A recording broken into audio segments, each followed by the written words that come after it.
compartir la clase con mi maestro. Tengo una pantalla donde hay dos, che, hay un colado ahí. No, están repetidos.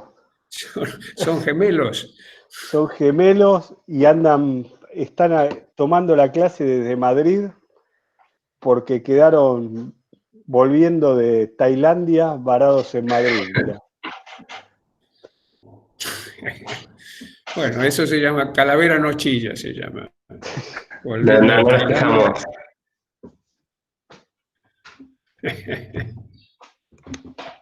Bueno,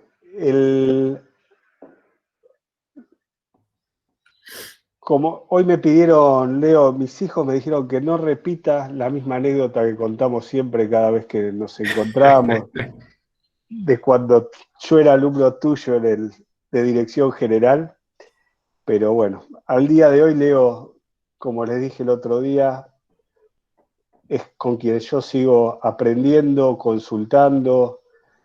Por culpa de Leo tuvieron que leer a François Joly, la teoría de la eficacia, así que se lo deben a Leo. Y también a Leo le deben haber escrito Identidad de las Organizaciones, que también tuvieron que leer estos días.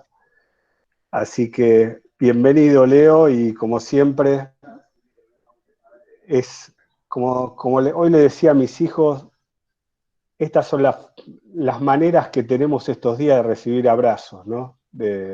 Haciendo estas cosas que nos gustan. Bienvenidos. Bueno, muchas gracias.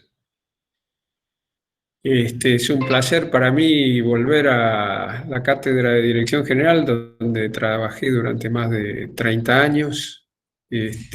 No sé si están por ahí, porque yo tengo en la pantalla solamente los primeros 16 que hay por aquí, pero... Tenemos 74 hoy. Debe estar Grace y debe estar Iván. Graciela ahí está. Iván llega tarde. Leo, Darío, gracias por la invitación. Iván es un impuntual digital. Sobrevuela. Puntualmente. No lo vemos, pero seguro está. Sí. Bueno, conversando con Darío quedamos en que iba a hablar yo un poco acerca de transformación digital.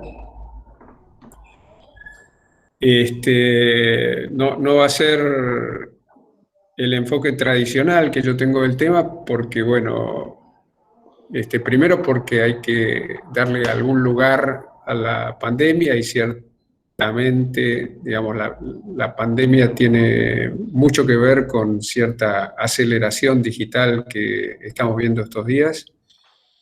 No solo me refiero al teletrabajo, sino en otras esferas de la vida personal y también, digamos, de los modos de trabajo aún presenciales. Y lo voy a poner en el contexto de un análisis más amplio que yo estoy haciendo. Yo quiero testear con ustedes acá algunas ideas de un par de presentaciones que estoy preparando para congresos próximos no del ámbito de la administración, sino de la psicología de las organizaciones y del trabajo. Yo estudié ingeniería industrial por un lado y psicología social por el otro lado, así que de ahí viene esa otra beta. Con lo cual las primeras pantallas, la primera sobre todo que les voy a presentar, les puede generar algún grado de asombro. Es una aproximación a 10.000 metros de altura acerca de lo que está pasando, mirando, Darío les citó a François Julien, mirando desde la perspectiva de las transformaciones de largo plazo. Puede que tenga una buena dosis de fantasía. Me gustaría más que fantasía llamarlo prospectiva, tiene que ver, digamos, con un análisis relativamente sistemático de ciertas tendencias que se están dando en el mundo de la tecnología y en el mundo del ecosistema Tierra, Gaia, Así es que, bueno, lo voy a comentar con ustedes. En el resto de la presentación voy a hacer una analogía, les voy a pasar la agenda de trabajo, que la tengo por acá. Comparto pantalla con ustedes.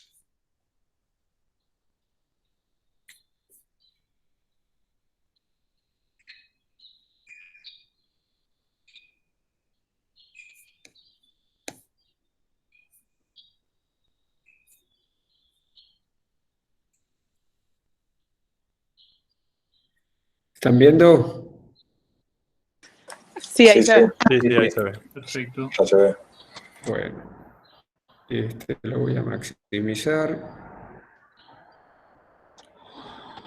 ¿Te acuerdas cuando empezamos la yo le- pandemia teníamos que practicar tanto esto? Ya estás hecho un experto Sí. total. No, sí, a esta altura del partido, hasta tengo el fondo borroso, como ustedes apreciarán, varios tips.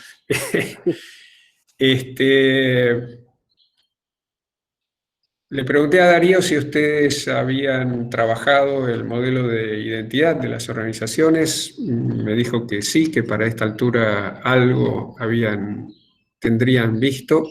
Ya leyeron, ya trabajamos hasta cambio no planeado del libro de identidad de las organizaciones. Ok, y Todo no el sé tema de con Grace, autorganización. ¿cómo va Grace?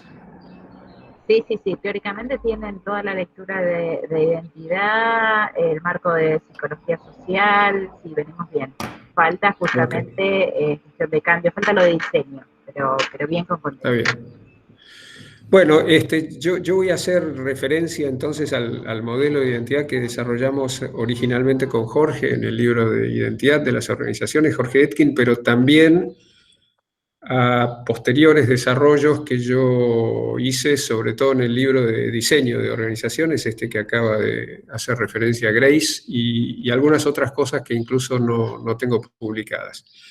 Y mi intención no es en esta presentación ahora, en esta parte, profundizar ninguna de estas cosas, sino eventualmente hacer una pasada que les deje a ustedes inquietudes, curiosidad, interrogantes, de modo tal de que una vez que yo haya terminado la presentación podamos conversar y ustedes me puedan contar qué es lo que les parece lo que yo les voy a presentar. Como les decía, la primera pantalla va a ser la de contexto, ponerle contexto a esto, utilizando una perspectiva ecosistémica y haciendo prospección en relación al ecosistema que nosotros componemos. Luego una pantallita que va a tener esta distinción que hace Julien entre transformación y cambio, para precisar un poco los términos y la relación entre ambos conceptos. Finalmente, hacer una analogía entre tecnología y pandemia, que yo estoy considerando aquí dos modos análogos de viralización. Piensen ustedes que hablamos con el mismo lenguaje, los antivirus de la tecnología y los antivirus de los remedios, así es que hay muchos puntos en común entre una cosa y otra, como vamos a ver. Y luego, entonces, sí, en particular voy a hablar de transformación digital y de transformación pandémica, obviamente siempre remitiéndome al ámbito de las organizaciones, o sea, no voy a abordar el ámbito social más amplio, si bien voy a hacer referencia a esto en la primera pantalla, y tampoco voy a abordar la transformación personal, que muchos de nosotros estamos viviendo a raíz de esta experiencia tan extraña de pandemia, aislamiento, distanciamiento, etcétera, etcétera. En esta primera pantalla, entonces, como ustedes ven ahí en el centro, yo estoy poniendo a la especie humana, y si miramos en el eje horizontal, hay dos conceptos. Uno que está ligado con lo que está pasando ahora en la pandemia, que es el de la microbiología, y en particular el mundo de los viruses. Este coronavirus obviamente no es el primero, ni va a ser el último que muta. Hay bichos de todas las especies, creo que son no sé cuánto, 360 millones o 3.600 millones de bichitos de estos, se me escapa el número exacto. Y nosotros como especie humana desde siempre tenemos una coevolución con con estas especies que integran nuestro ecosistema. Y del otro lado, hacia la izquierda, lo que tiene aquí es una palabra que fue codificada por un autor que se llama Kevin Kelly, en un libro no traducido al español que se llama Lo que la tecnología quiere, What Technology Wants, es en inglés, donde hace un análisis de la tecnología como una especie por derecho propio, especie en el sentido de especie humana, especie en el sentido de especies vegetales, especie en el sentido de especies biológicas, en el sentido que, y el libro de autoidentidad está basado en un enfoque de autoorganización. La tecnología, igual que las especies, en este momento, desde esta perspectiva de análisis que hace Kevin Kelly, que yo comparto, se produce y se reproduce a sí misma. Por eso dice ahí abajo, en chiquitito y entre paréntesis, que se ha autonomizado. Es que hay una transformación tecnológica en marcha que a mi juicio, y a juicio de tanta otra gente que me ha precedido, mucho más importante que yo, no está gobernada por nadie en particular. ¿Que hay gente que puede usufructuarla? Sí. ¿Gente que puede sacar provecho de ella? Sí. 5 compañías que se llevan el 50% de la torta de toda la transformación digital, sí. Pero en una mirada de más largo plazo, la tecnología viene evolucionando de una manera que es extremadamente más rápida que la evolución de la especie humana. Entonces, lo que en este momento tenemos que pensar es qué es lo que pasa con esas diferencias de velocidades y cómo presumiblemente esto se proyecta hacia adelante y qué puede llegar a pasar. También, así como yo hablé de la coevolución nuestra con el mundo de la microbiología, también se habla de una coevolución de la especie humana con el desarrollo de la tecnología. Esto es, nosotros, hay determinaciones recíprocas, nosotros desarrollamos tecnología tanto como la tecnología nos desarrolla a nosotros. En particular nos da capacidades de hacer cosas, viajar en avión, en distintos medios. Marshall McLuhan hablaba de la tecnología como prótesis, de alguna manera que nos permite hacer cosas que nuestra limitación corporal no permitiría.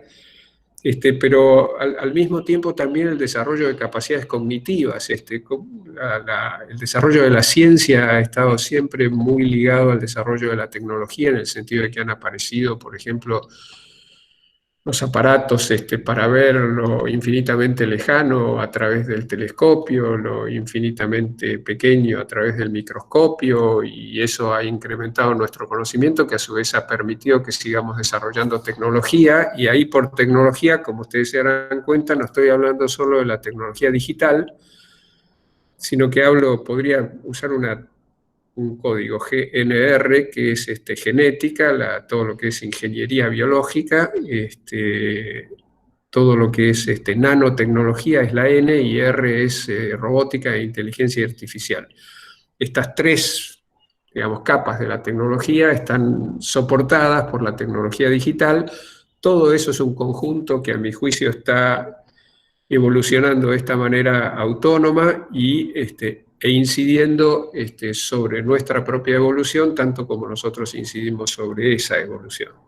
Entonces tengo coevolución del lado de la derecha con el mundo de lo microbiológico y coevolución del lado de la izquierda con el mundo tecnológico.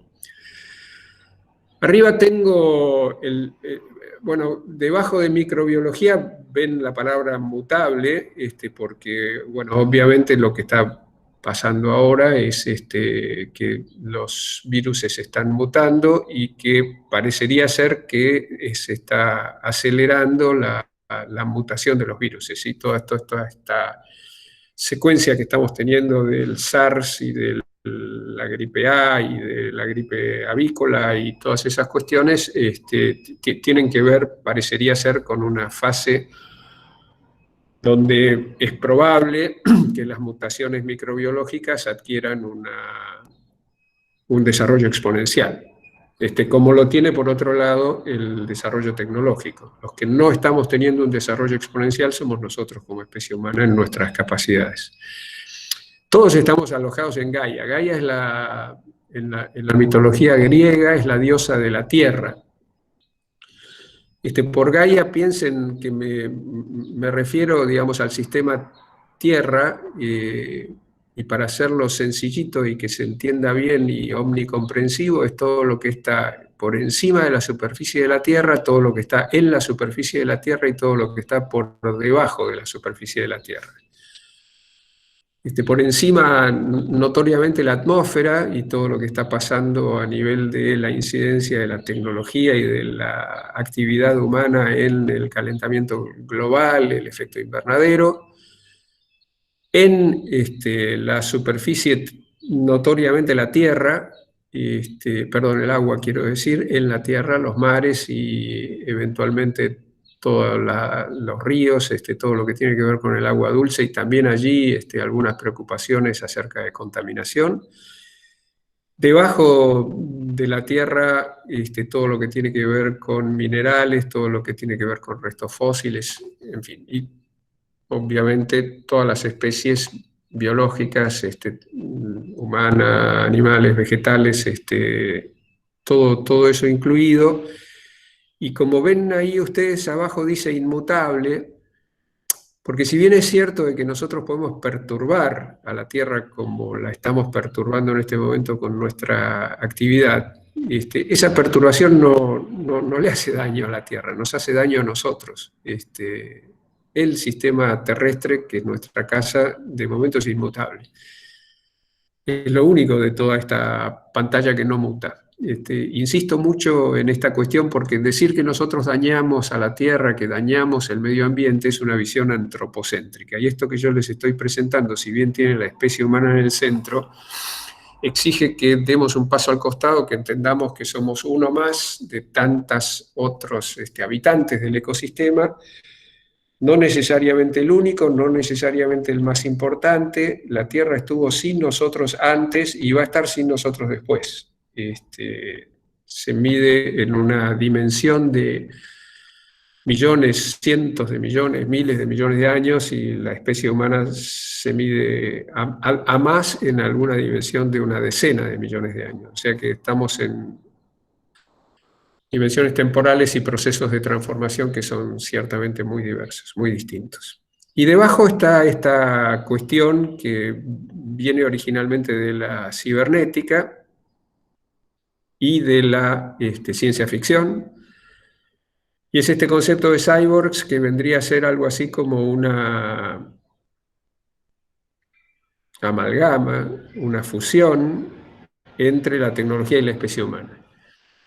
Una película muy famosa y conocida que se llamó Blade Runner, otra, 2001, Odisea del Espacio, basada en un libro de Arthur Clarke.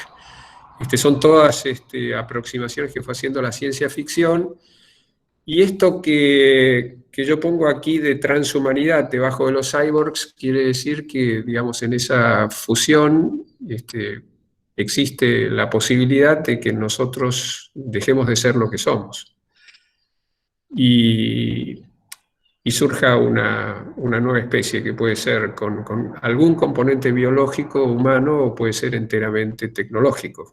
Vaya uno a saber en el tiempo. Esta es la parte muy prospectiva y fantasiosa de mi presentación, pero les quiero señalar que no lo es tanto. Los invito, si ustedes quieran, lo tengo anotado por acá, para que lean, entre tantas otras cosas que pueden leer, un artículo que salió el 28 de agosto en el New York Times, la revista del domingo, se llama algo así como, bueno, habla de los implantes cerebrales.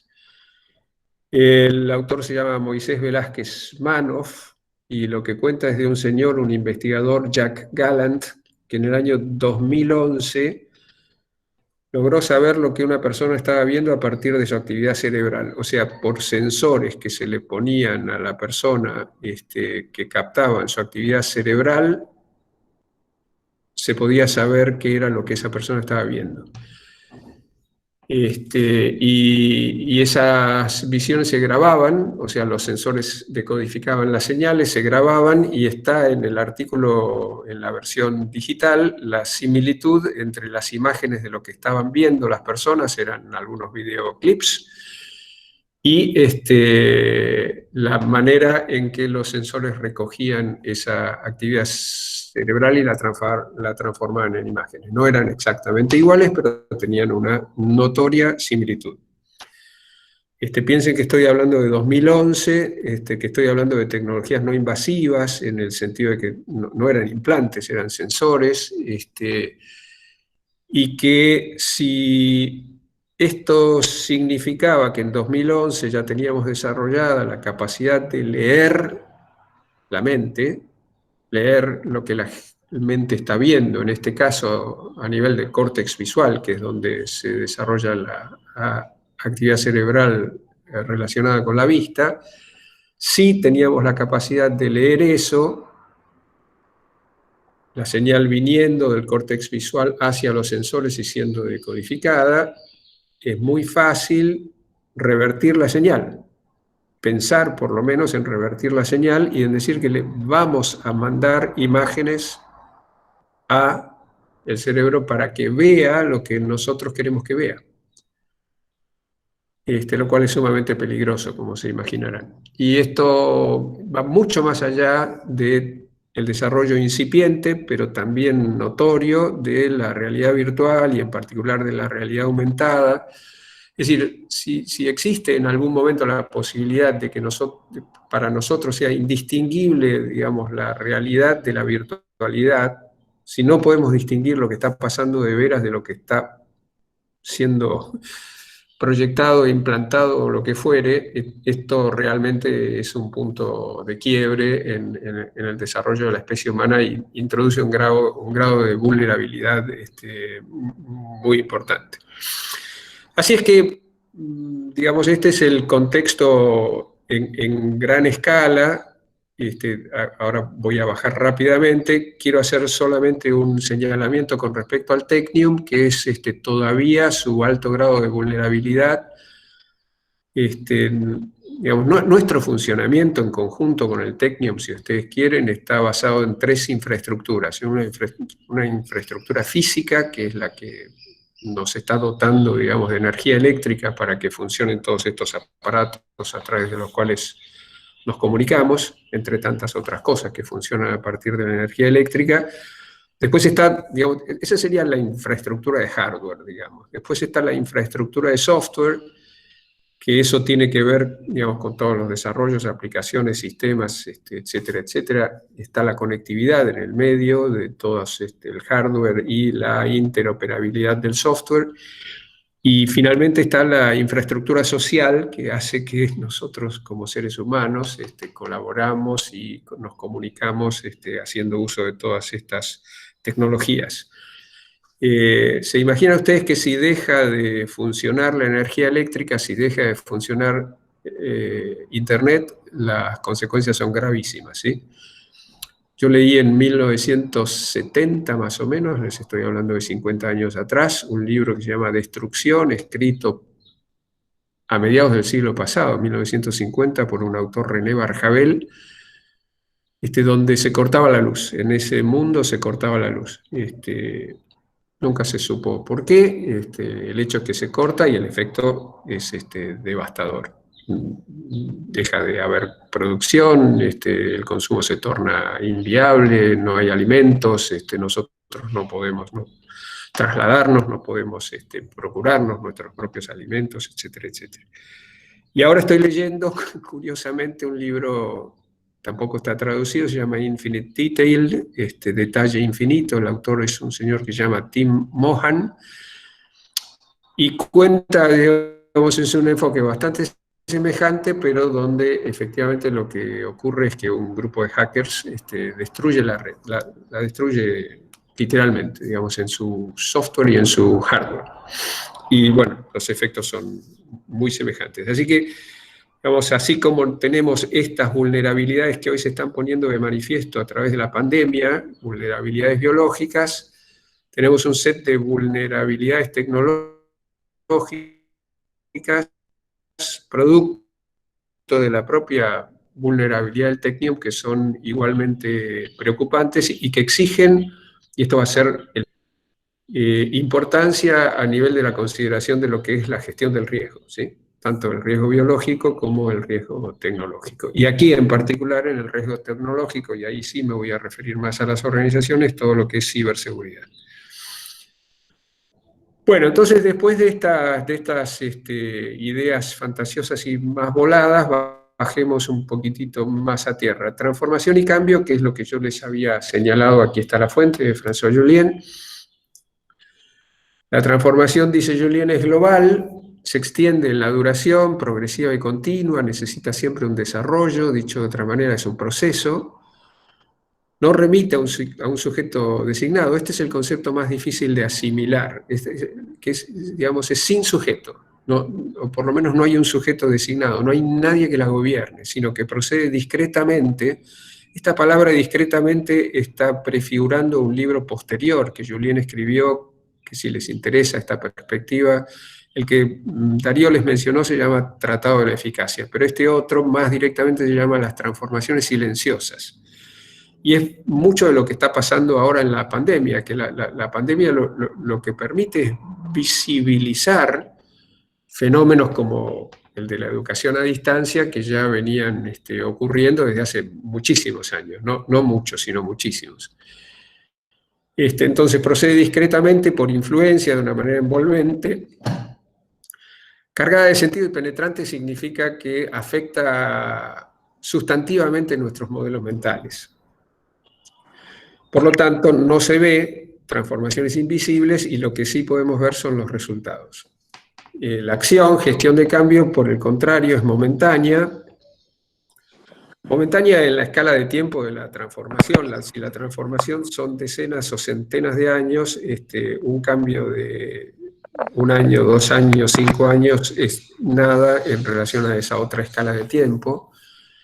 Suele ser local, aun cuando estamos en un mundo globalizado, y remite explícitamente a un sujeto que puede ser colectivo. Esto lo voy a retomar cuando hable un poquitito más adelante de gestión de cambio, pero de lo que se trata entonces es si la transformación tiene este carácter global, este carácter de largo plazo, y además hay acá una palabra que yo no puse, pero Jullien la caracteriza como ineluctable. Ineluctable es un sinónimo de inexorable, y no la podemos modificar porque tiene su propia genealogía y tiene su propio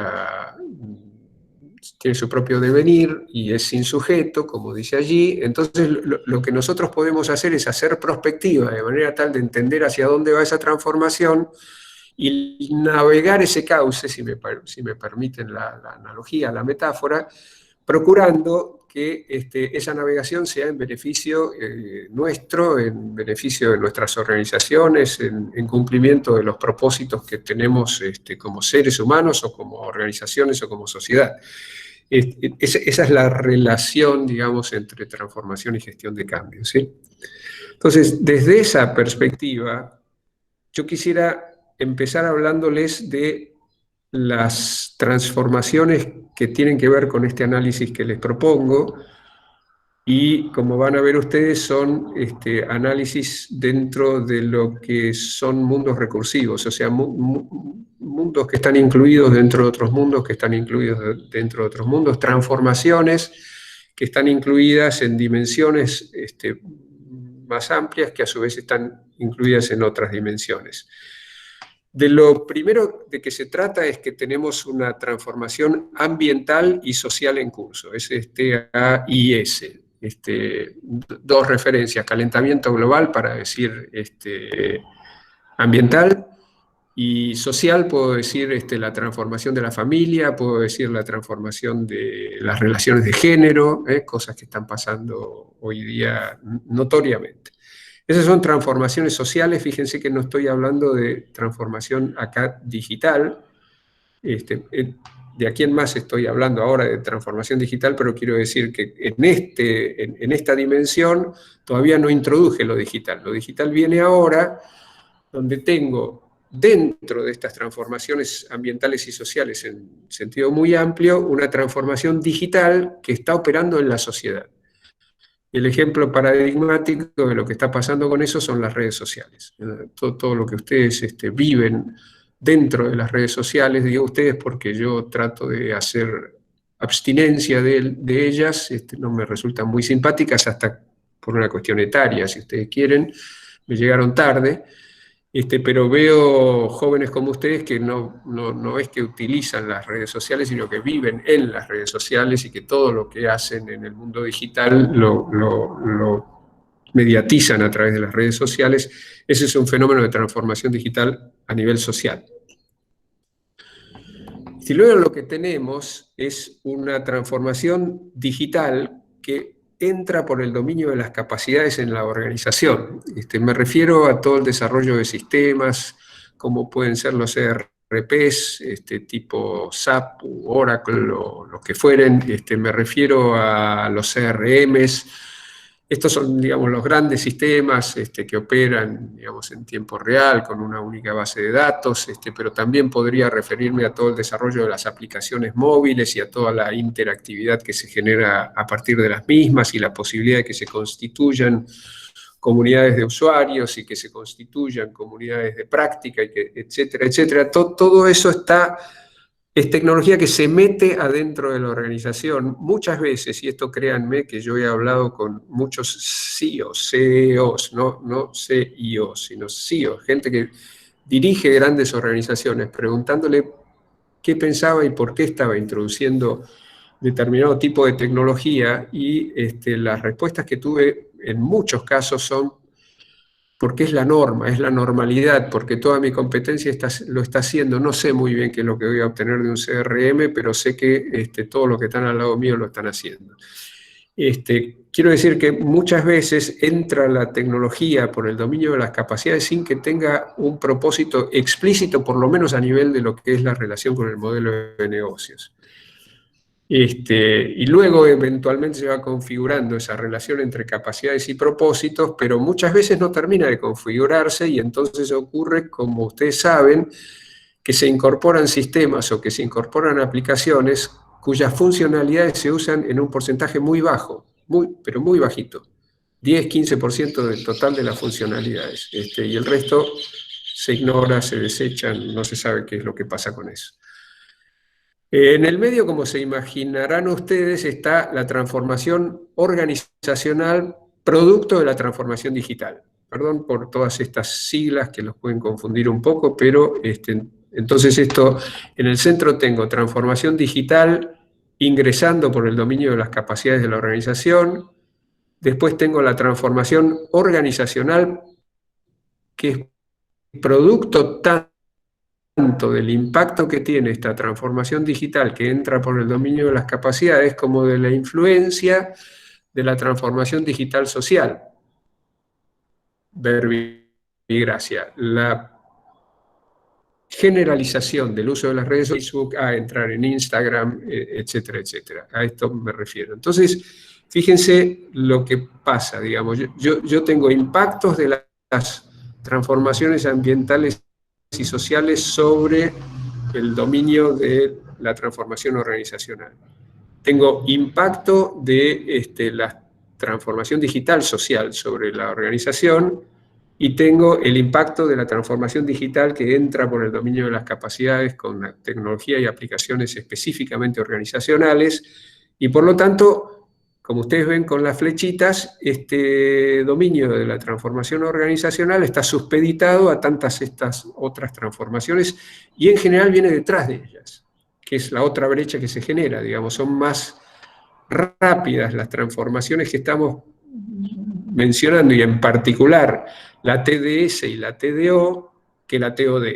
Y entonces allí también se genera una brecha que lo que lleva muchas veces es a que la organización desaparezca, porque el ejemplo es la industria discográfica, ¿sí? Todo lo que era discos, música, etcétera, etcétera, fue evolucionando del vinilo al CD, del CD a el MP3, del MP3 hoy al streaming. Cantidad de empresas desaparecieron en el medio porque no han podido asimilar ese ritmo de cambio. Fíjense lo que va a pasar ahora. Esto es la voltereta. Nuestro foco es tratar de entender qué tenemos que hacer con eso, ¿sí? Les quiero hacer esta analogía. ¿Qué pasa si yo digo transformación ambiental y social es lo mismo que antes? Acá no cambió nada. Pero ahora lo que pongo aquí es la transformación pandémica, la transformación CB-COVID, la transformación COVID a nivel social. Esto es todo lo que está pasando con el tema del distanciamiento, todo lo que está pasando con el tema de la prevención, todo lo que está pasando con la confianza y la eventual desconfianza en relación al otro como posible portador del virus a nivel social. No me refiero a nivel organizacional. Cuando yo salgo aquí de mi casa, cuando voy a la plaza, cuando voy a correr, cuando hago las compras, cuando me encuentro o me desencuentro con mi familia, con mis nietos, etcétera, etcétera. Ahí hay una transformación de las relaciones sociales producida por este bichito, el COVID, ¿sí? Este TCBS es análogo al TDS que vimos en la pantalla anterior. O sea que de aquí en más, imagínense que voy a sustituir simplemente la D por la CB y voy a tener transformaciones del mismo calibre, y además voy a tener el hecho de que la transformación digital tiene mucho que ver con la capacidad de procesar la transformación del COVID. Porque Internet en esto ha salvado muchas vidas, en el sentido de que nos ha permitido seguir trabajando y seguir haciendo cosas sin tener el riesgo de infección. Entonces tengo adentro la transformación del COVID a nivel organizacional. ¿Por dónde entra, digamos? También entra por el dominio de las capacidades a través de lo que son los protocolos. La palabrita protocolo es una palabra que se ha extendido en la jerga, en el léxico, es lo que antiguamente se llamaban las normas y procedimientos que todas las organizaciones están obligadas a cumplir a partir de la existencia de la pandemia. Y en particular, cómo van cambiando esos protocolos en la medida en que van cambiando las fases de la cuarentena. Y entonces tengo allí en el medio cómo las organizaciones, y eso lo vamos a ver a través del modelo de identidad en alguna pantalla que sigue, cómo las organizaciones están también en una especie de fuelle, apretadas por todas estas transformaciones, y esto que está aquí en amarillito naranja es la transformación organizacional a partir de la existencia del COVID y de las transformaciones que genera a nivel social y dentro de lo que son los protocolos y las normas que se les imponen a las organizaciones. Esas normas son de carácter coercitivo, por eso subrayo la palabra imponen.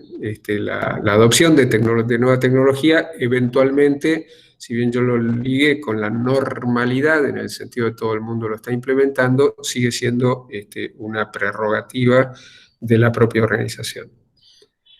Tengo las mismas flechas de entonces y tengo la misma dificultad de cómo las organizaciones, en particular, por ejemplo, para señalarles la dificultad de las pymes para poder adaptarse a los protocolos, a las normas y a los procedimientos, en un momento donde obviamente les ha bajado enormemente las ventas, por lo tanto las rentabilidades no existen, están subsistiendo a nivel de subsidios, y tienen que hacer muchas veces inversiones para poder cumplir con los protocolos, ya sea en sus procesos de venta, ya sea en sus procesos de manufactura, si es que la tienen, o de prestación de servicios, y no están en condiciones financieras de hacerlo, ¿sí?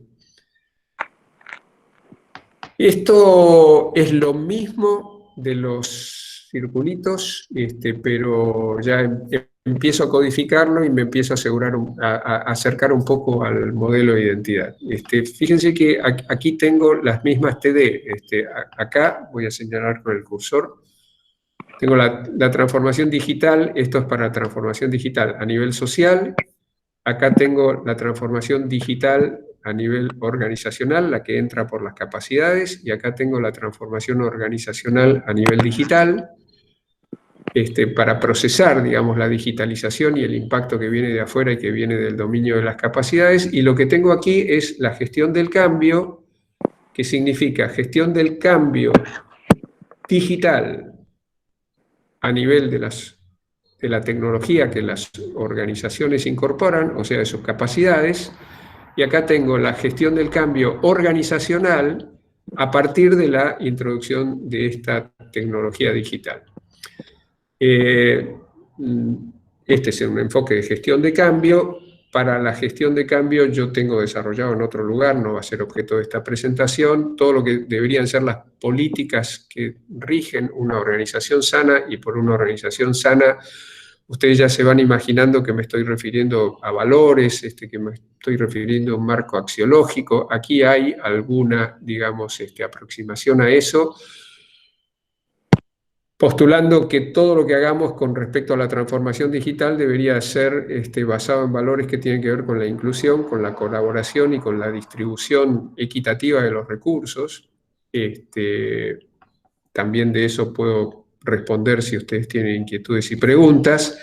Y aquí abajo, esto es un marco conceptual de análisis de todo lo que tiene que ver con las relaciones entre la tecnología digital y los negocios, que se llama de arquitectura empresarial, que si les interesa ese tema se los recomiendo mucho porque es un marco que permite resolver y machear esto que yo les acabo de señalar, que en conversaciones con CEOs veo que no está resuelto, que es cómo junto transformación digital, tecnología digital con modelo de negocios.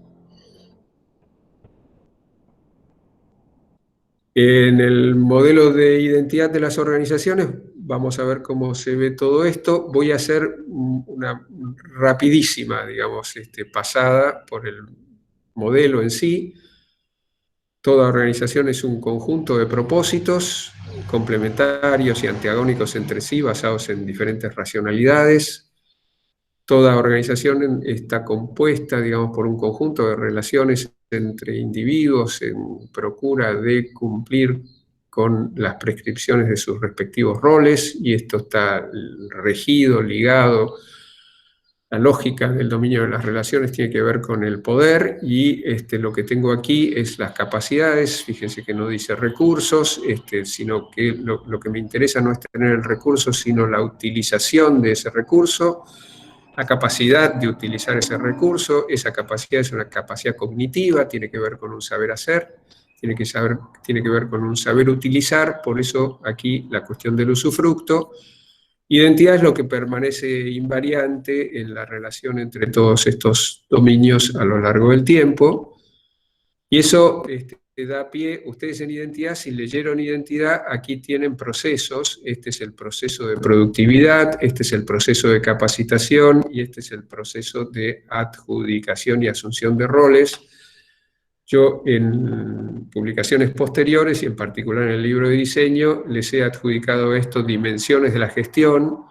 Esta es la dimensión administrativa ligada con los procesos de productividad, la dimensión cognitiva ligada con los procesos de capacitación y la dimensión sociopolítica ligada con los procesos de adjudicación y asunción de roles, y en particular con los conflictos que se producen al existir multiplicidad de propósitos basados en racionalidades diferentes y la lógica del poder como para poder arbitrar y resolver esos conflictos en esta dimensión sociopolítica de la organización.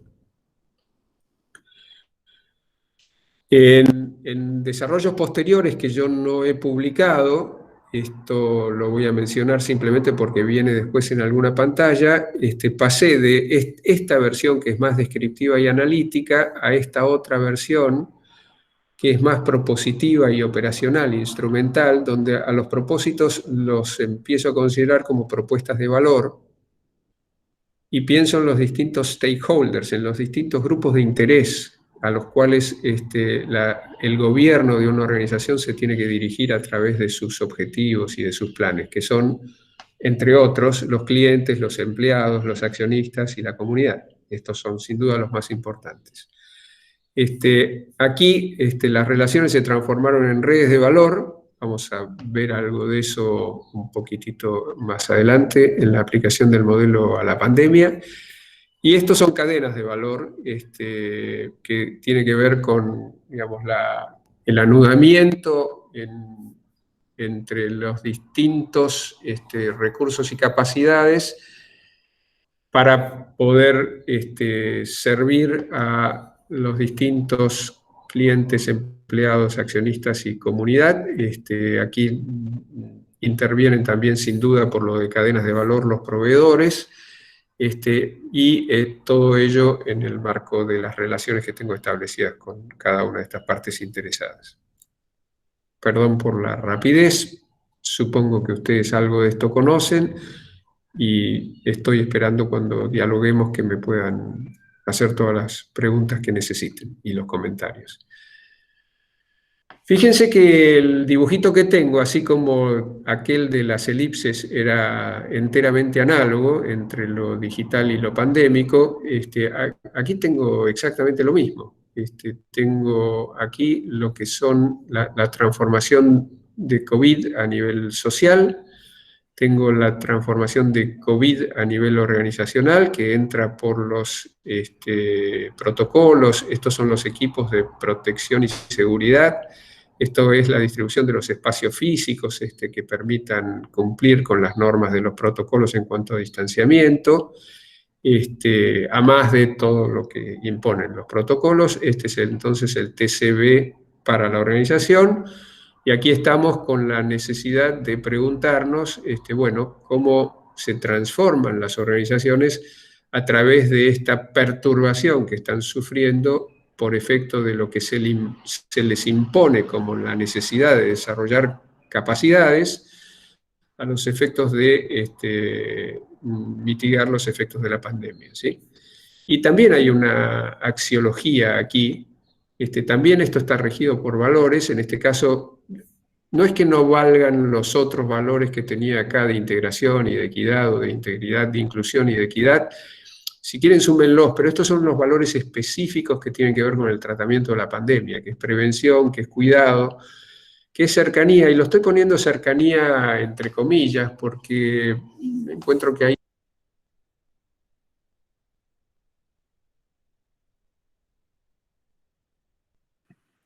Se te silenció, Leonardo, el micrófono. Perdón, sí, está silenciado, profe.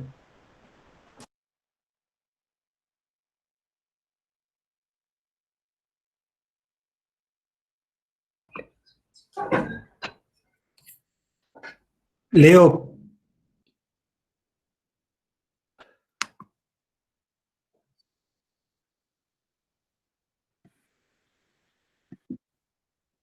A ver ahí.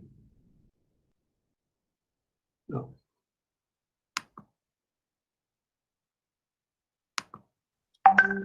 Ahora estoy.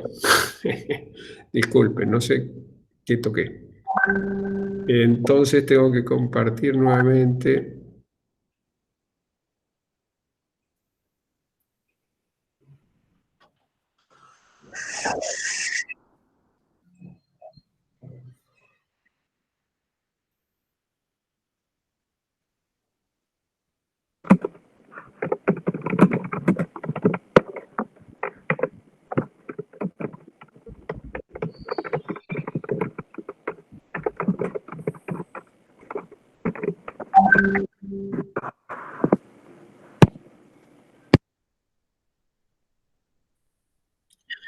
¿Estoy aquí otra vez?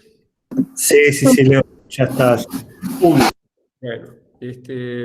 entonces, ven ustedes el isomorfismo, ¿sí? Es lo mismo, y sin el ánimo de complicarles excesivamente. Estaba hablando de la cercanía, y la paradoja, digamos, de que, digamos, lo que impone el cuidado es la necesidad de mantener la cercanía y la cohesión en el marco de la distancia, ¿sí? Este es un tema interesante para trabajar, sobre todo desde este punto de vista pandémico.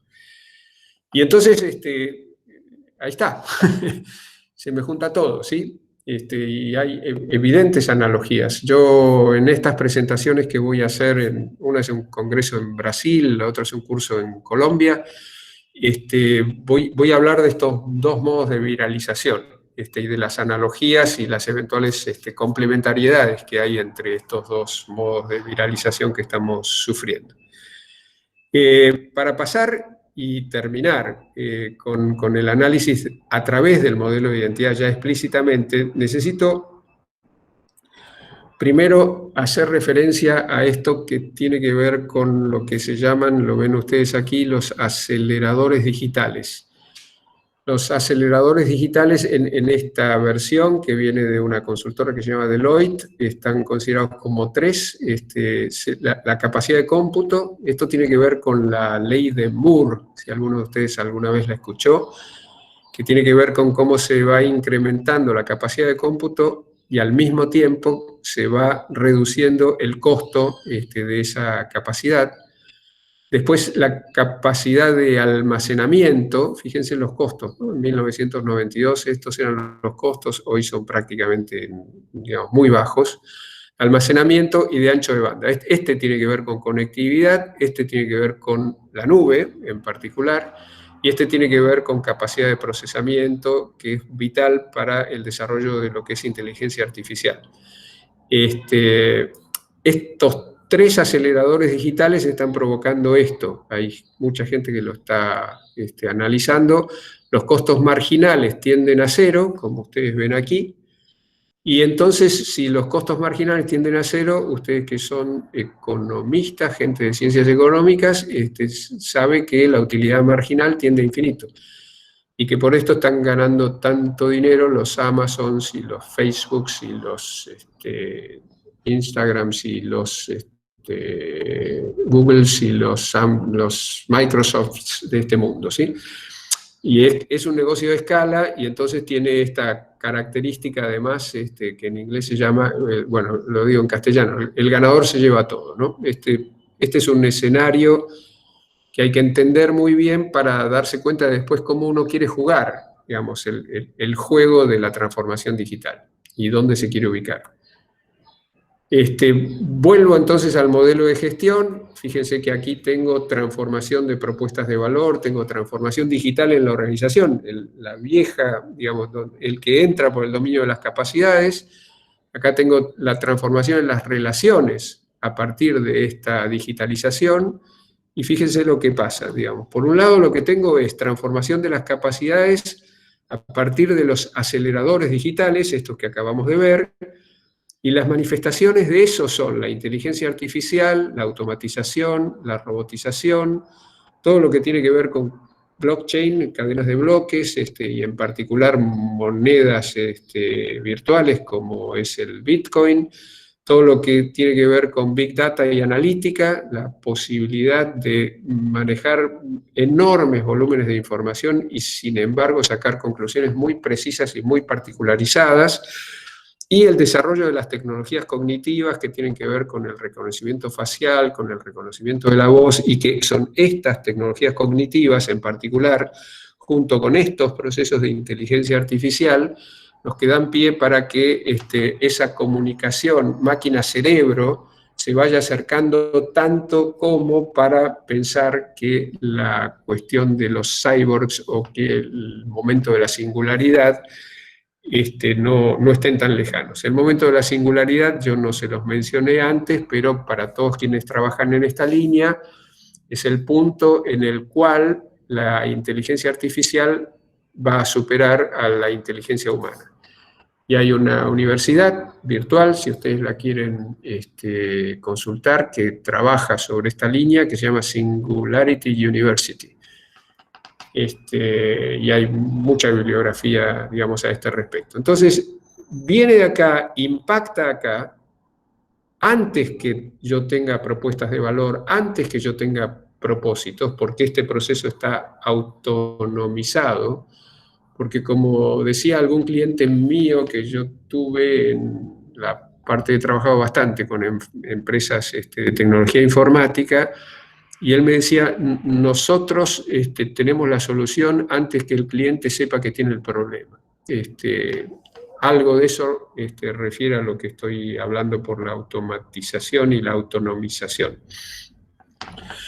Eso impacta aquí en la transformación de los modelos de negocios y de las propuestas de valor.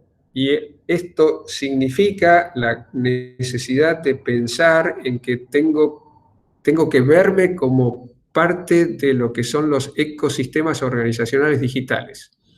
Y tengo que entender, digamos, cómo gestiono, gobierno mi organización en un modelo mucho más abierto y mucho más dependiente de otras partes interesadas que lo que antiguamente solía ser. Piensen ustedes en todo el desarrollo de las plataformas, piensen en un almacén hoy día que tiene que vender a través de Rappi, que tiene que vender a través de una tarjeta de crédito que financie la operación, que tiene que, en fin, no hay nadie que quede afuera de repensarse en relación con ecosistemas organizacionales digitales y no solamente tener un enfoque centrado en la propia organización a nivel de establecimiento de objetivos y de propósitos, ¿sí? Y aquí arriba lo que tengo es la transformación de las relaciones en la organización a partir de la transformación digital. ¿Se acuerdan? La TRD, que está acá, que es parte de la TOD. Estas dos, la TRD y la TPB, son parte de la TOD. Los voy a volver locos, van a soñar conmigo ya en la noche.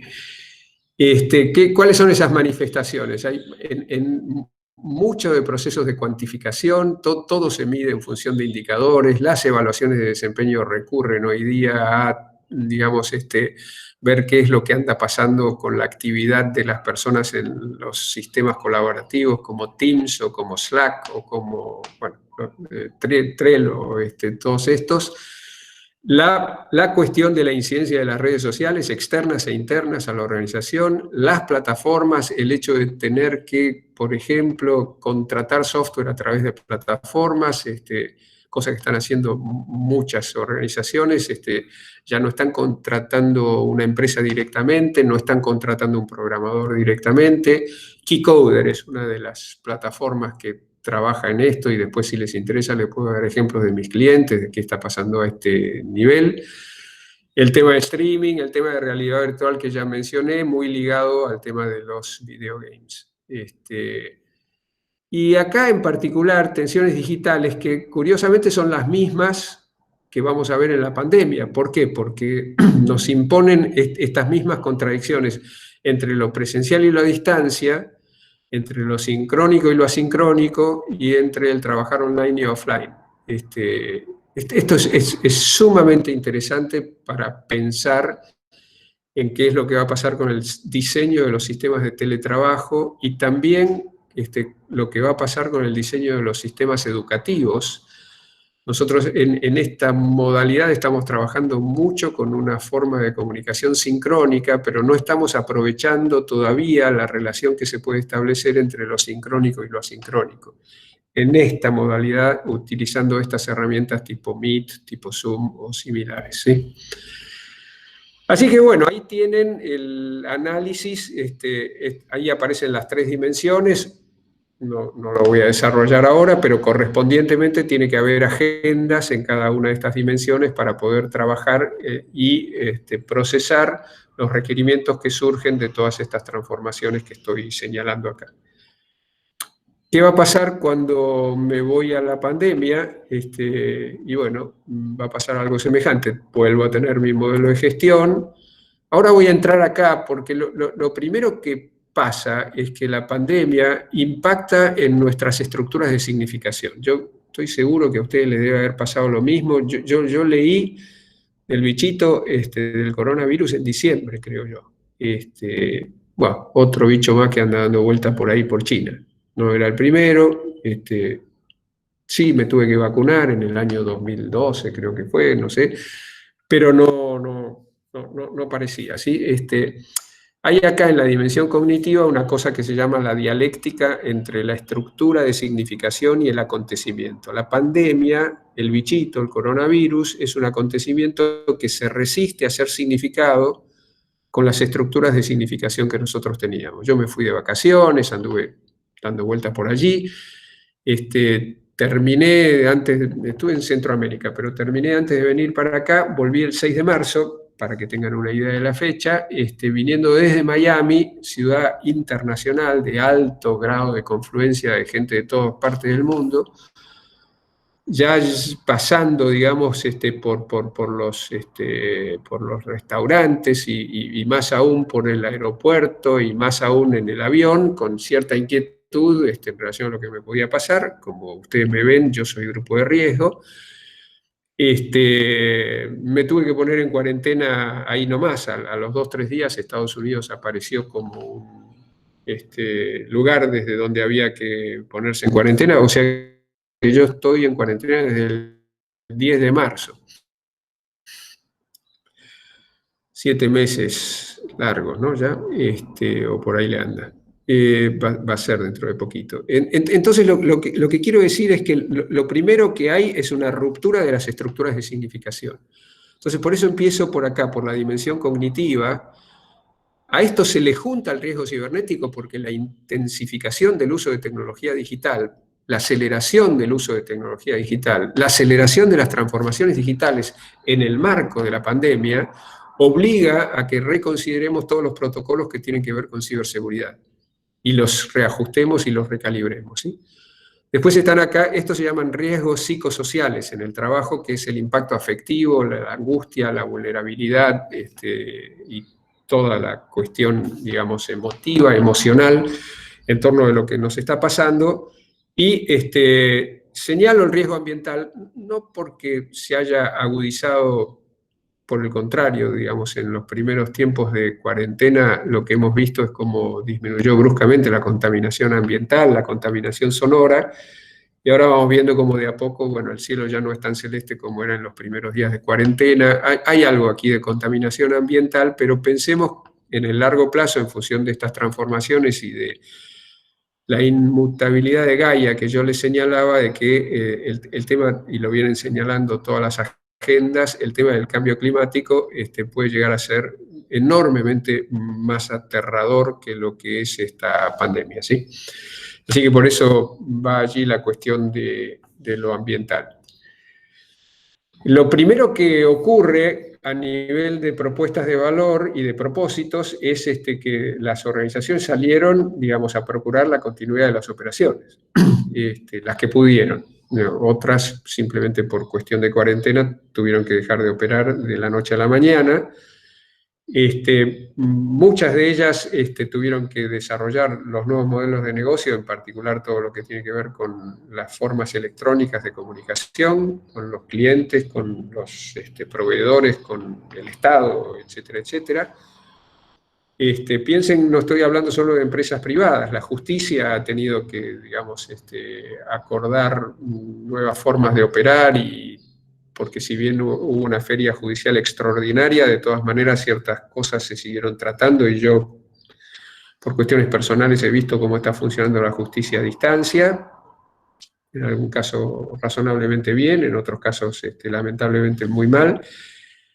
La pregunta por la rentabilidad, empresas que no solo las que cerraron, sino aún las que están operando a un mínimo de su capacidad instalada, son muy pocas las que han logrado, digamos, usufructuar este momento, por así decirlo, y tienen que ver muchas veces con el hecho de ser esenciales para el funcionamiento de la sociedad en el transcurso de la pandemia, pero esta pregunta por la rentabilidad e incluso lo que hoy se llaman empresas zombies, ¿no? Que son empresas que están existiendo pura y exclusivamente en base a subsidios, con la gran incógnita de qué es lo que va a pasar cuando esos subsidios dejen de existir.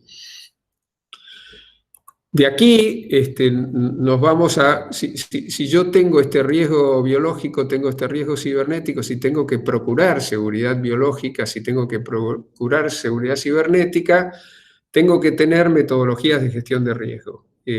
No todas las organizaciones las tienen, las más grandes eventualmente sí, y las tienen asociadas muchas veces las multinacionales al tema de compliance, la ley Sarbanes-Oxley y una serie de cuestiones que tienen que ver con cumplimiento de normativas de orden financiero, de seguridad a nivel de procedimientos que eviten lavado de dinero y todas esas cosas, pero yendo de ahí para abajo, no hay muchas empresas, incluso grandes empresas, que tengan de manera sistemática implementadas metodologías de gestión y riesgo. Todas ellas son relativamente semejantes, tienen una fase de identificación del riesgo, tienen una fase de evaluación, tienen una fase de mitigación, de evitación del riesgo, y tienen una fase de control, que es si aún con todo lo que yo identifiqué, evalué y eventualmente previne, el riesgo ocurre, tengo que saber y tengo que tener mis planes B, mis planes de contingencia. Esto de cumplimiento tiene que ver con esta cuestión del cumplimiento de los protocolos, en particular en la pandemia. La gestión de la movilidad de los empleados, que se introduce a partir del hecho de que la mayor parte de ellos, no siendo esenciales, no puede usar el transporte público, no es menor este tema. Como ya mencioné antes, la gestión del espacio físico, siempre, digamos, esto metido dentro de las prácticas y metodologías de gestión de riesgos, ¿sí? Y la cuestión de la regulación ambiental, que tiene que ver con esta otra historia que yo les señalaba, que no podemos dejar de considerar que se viene. El tema del teletrabajo, las metodologías ágiles, que es otra capacidad que las organizaciones están incorporando, aun cuando no lo sepan, porque, bueno, viniendo de la industria del software, alguno de ustedes seguramente sabe que existen, digamos, estos nuevos modos de trabajo, donde se trata de lanzar al mercado una cosa que se llama MVP, que es el Minimum Viable Product, un producto mínimo viable, y que después se va, digamos, mejorando en los sucesivos releases y actualizaciones, etcétera, etcétera. Eso se ha trasladado también, digamos, a la agilidad en términos de gestión de procesos, a la agilidad en términos de consecución de objetivos, y hay metodologías para, digamos, facilitar que ello ocurra, que no son simplemente, como aquí estuvimos muchos obligados a hacer, salgamos corriendo y veamos qué es lo que podemos hacer, sino hacerlo de manera sistemática. Y las herramientas colaborativas que estuve ya señalando antes, que también se han intensificado en el uso en el transcurso de esta pandemia, y que asimila esto a todo lo que tiene que ver, ¿se acuerdan de la colaboración en la transformación digital? O una relación más de íntima conexión entre la transformación de la pandemia y la transformación digital a nivel organizacional. En la agenda administrativa, solo por poner un ejemplo, hay un montón de cosas para hacer acá, pero toda la cuestión de la consecución de los subsidios, el ATP y en fin, todo lo que el gobierno está procurando dar para mitigar el daño que la pandemia produce, el acceso a créditos blandos, que también están regulados por el Estado. Aquí un concepto que yo se los dejo nada más que como una referencia, que es, si aquí yo tengo la imposición de estos protocolos, que son además de carácter compulsivo, y si estoy diciendo que no todas las empresas están en condiciones de cumplirlos, y estoy diciendo además que muchas veces las normas y procedimientos que entrañan estos protocolos no se adecuan exactamente a las necesidades de determinados tipos de industria, entonces lo que tengo que tener en cuenta es este concepto que yo estoy desarrollando por otro lado, que tiene que ver con el monto de transgresión tolerable. Es decir, cómo manejar la necesaria, si me permiten subrayar la palabra, transgresión que implica la imposición de un protocolo que no considera la particularidad de mi organización, de mi empresa, de mi industria. Todo un tema para trabajar. Las negociaciones que devienen de eso con las autoridades de aplicación y regulatorias, las negociaciones entre los propios compañeros de trabajo, cuando aquí dentro de lo que es las relaciones de trabajo están los turnos y están los que vienen cada 14 días y después vienen otros para que no se infecte, digamos que si infecta uno no se me van todos afuera, sino que se me va solo la mitad, y los roces que se generan en ese paso entre los que vienen de un turno y los que van al otro turno, los que dejan de venir porque tienen que aislarse, porque piensan que tienen pero no tuvieron, y entonces entonces en realidad vos no viniste porque no querías trabajar, no porque, bueno, incontables experiencias que seguramente ustedes están teniendo, no todo es de color de rosa en las relaciones entre las personas en las organizaciones, y aquí, y con esto termino, 3 valores estoy poniendo para, digamos, decir, hacia dónde trato de encauzar todo esto que yo les acabo de señalar que ocurre en el dominio de las relaciones a partir de la imposición de estos protocolos, a partir de la transgresión que necesariamente implican, a través de la incertidumbre que me genera la continuidad de las operaciones. ¿Estaré en una empresa zombie o no estaré en una empresa zombie? Tengo, digamos, seguridad de que voy a seguir, qué es lo que va a pasar cuando esto termine, etcétera, etcétera. Y yo vuelvo a poner acá la cuestión axiológica y digo, el gobierno de una organización tiene que estar regido en los propósitos, las propuestas de valor, en particular para los empleados, pero también para los clientes, bueno, para todas las partes interesadas. Son, digamos, prevención, primera función del gobierno, prevención, generar un clima de seguridad. Colaboración, cooperación, procurar y desarrollar el trabajo en equipo, y confianza, tener siempre, y esto está muy estudiado acerca de cómo liderar en estos tiempos y a la distancia, siempre, digamos, una visión de futuro. Es muy difícil que podamos sobrellevar esta situación de emergencia si no podemos construir y si quienes gobiernan nuestras organizaciones no nos ayudan a construir una visión de futuro acerca de lo que puede pasar con nuestra organización. Colorín colorado. Leo. 1 hora, sí. La verdad. ¿Dejo de compartir? Sí. Así los veo. Quiero ver las caras. Nos dejaste mudos a todos. Pobre Estamos gente. respirando, básicamente. Ya, ahora voy a empezar a respirar yo. Aparte, está buenísimo porque ahora todas las siglas, estas TDO, TDR, TCBO. Pregunta de parcial. Sí, de acá sacamos un apunte para los míos que están por ahí. Esto va al parcial, pero así, derechito. Me van a matar. La verdad que nada, cada vez que se te escucha, seguimos aprendiendo un montón, y además lo bueno es que vos seguiste aprendiendo un montón. Cada vez más. Y está bueno. Impresionante la vuelta, sí, impresionante la vuelta de tuerca, pero no una vuelta de tuerca, sino una presentación, digamos, contundente, o sea, no se escapó nada, integrado todo y lo que visibilizás, ¿no? Es diferente a lo que venimos escuchando, ¿no?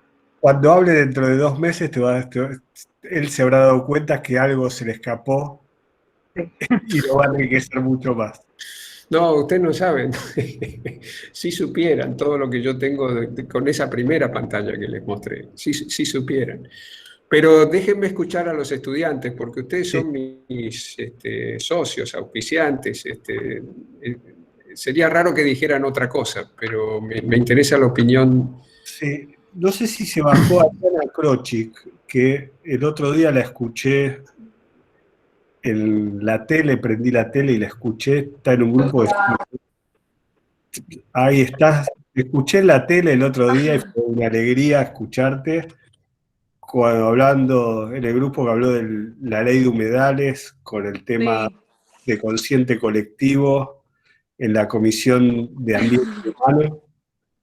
Sí, estuve representando, yo formo parte de un espacio de activismo y militancia socioambiental, de hecho, mucho de lo que estuvo hablando recién Leonardo, nada, era un montón de cosas que me interesan un montón, todo esto que habló más al principio, del origen de la pandemia, etcétera, estoy como militando mucho por eso en lo socioambiental, y el otro día, el viernes pasado, estuve representando a Consciente Colectivo, que es este espacio, en la informativa de diputados y diputadas de la Comisión de Recursos Naturales. ¿Quieres hacerle alguna pregunta? con todo esto, ¿querés hacer una pregunta a Leo o querés hacer un comentario? No, me pareció súper interesante y me parece también esto de cómo se relaciona, ¿no? Todo esto de los organismos y también como cuando uno ya también adapta, me quedo con algo que dijo antes al principio, de esto que adapta, así como el organismo puede adaptar ciertas, como a veces se habla de las enfermedades, como fue un poco también el origen de esta enfermedad zoonótica que se puede seguir reproduciendo, de que el organismo ya que genera sus propios anticuerpos, digamos, para este tipo de enfermedades y después terminan como que quedan en la naturaleza, digamos, y así se reproducen estos vectores de enfermedades. Ahí Leonardo me hace así. No, pero que después esto también pasa en las empresas muchas tecnología. veces. Y en las tecnologías, claro, como que ya queda instaurado como este problema, digamos, y se generan sus propios anticuerpos para eso. Nada, me pareció súper interesante esa comparación que hizo y me quedo con eso. Sí, fíjense que el lenguaje además es el mismo, ¿no? Antivirus, prevención, falta vacuna, ¿cómo hacemos para darnos una vacuna que nos evite la viralización de las noticias falsas? Eso todavía no está. Pero sí hay algunos antivirales para las noticias falsas. Hay muchas analogías entre una forma de viralización y la otra. Bueno, ¿quién quiere hablar? Profe, buenas tardes. Elmer, mi nombre. Sí, Elmer. Casi licenciado en administración, cursando mi última materia. La verdad que un gusto escucharlo. Usted comenzó en un momento hablando con respecto a la contaminación. Anoté un montón de cosas, pero la que más me interesó, hablaba de la contaminación ambiental, la contaminación sonora, pero el tema estuvo referido en su gran mayoría a lo que es la parte digital. ¿Qué va a pasar con la contaminación digital a futuro?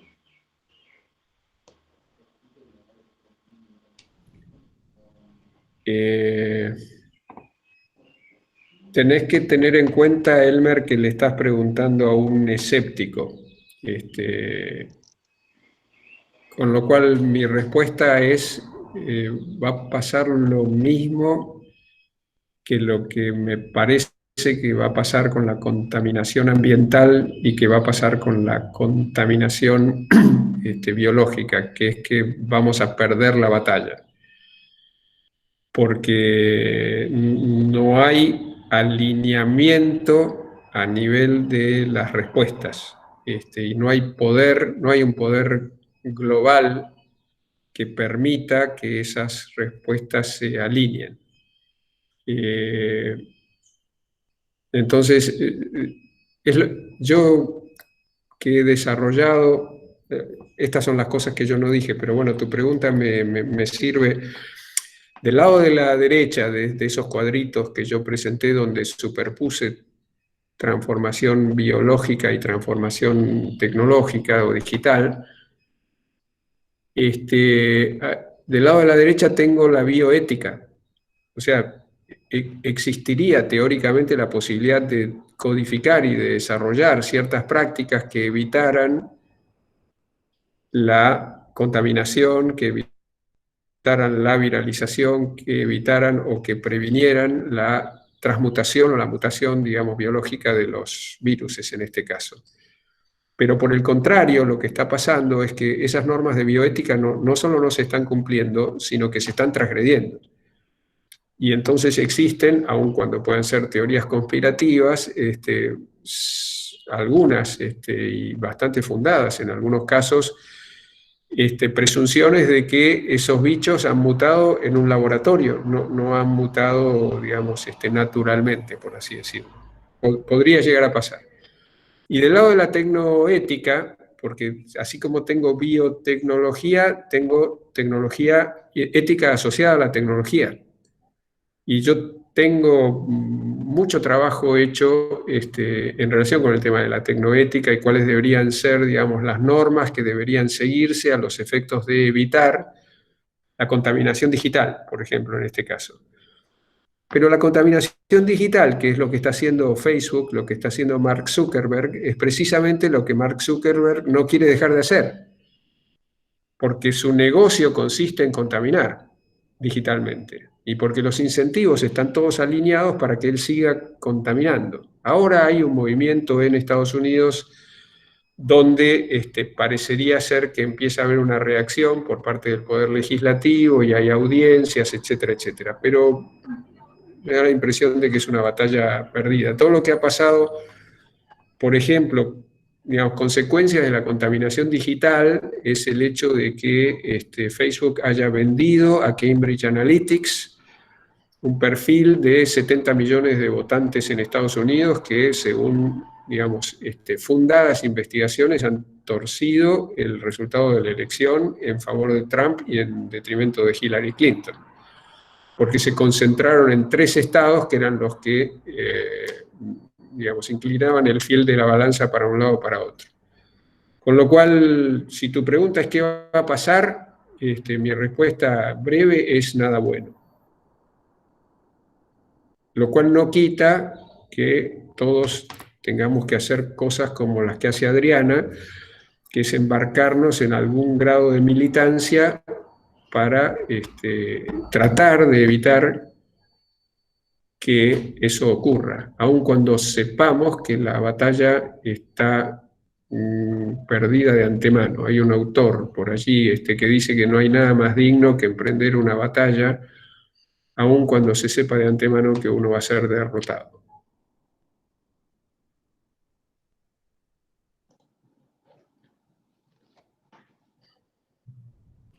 Muchas gracias. Yo quería hacer una consulta, si puede ser. Sí, Ignacio. Todo esto, digamos, todavía no, obviamente no tuve ningún tipo de tiempo para procesarlo, pero intenté, mientras lo escuchaba y demás, bajar un poco todos estos conceptos a la vida cotidiana de uno. En mi caso, yo trabajo para una bodega, trabajo en la zona de microcentro y Puerto Madero, muy relacionado con lo que es la gastronomía y demás, y pensaba algunas cosas, como por ejemplo,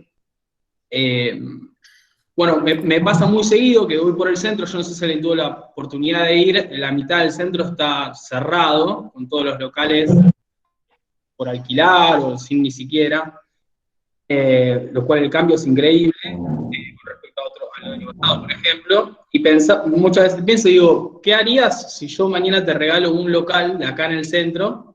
Te lo regalo, ¿eh? ¿Qué modelo de negocio, qué negocio generarías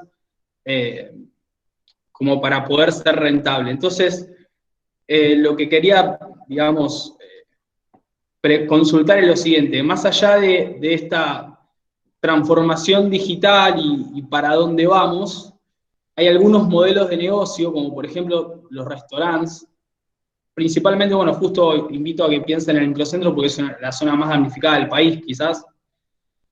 Y yo charlando con muchos de los dueños, se reinventaron de alguna manera, tienen un sistema de delivery con alcances mayores a los normales, o cajas de regalo, o esto, o lo otro, etcétera. Pero obviamente que no llegan ni siquiera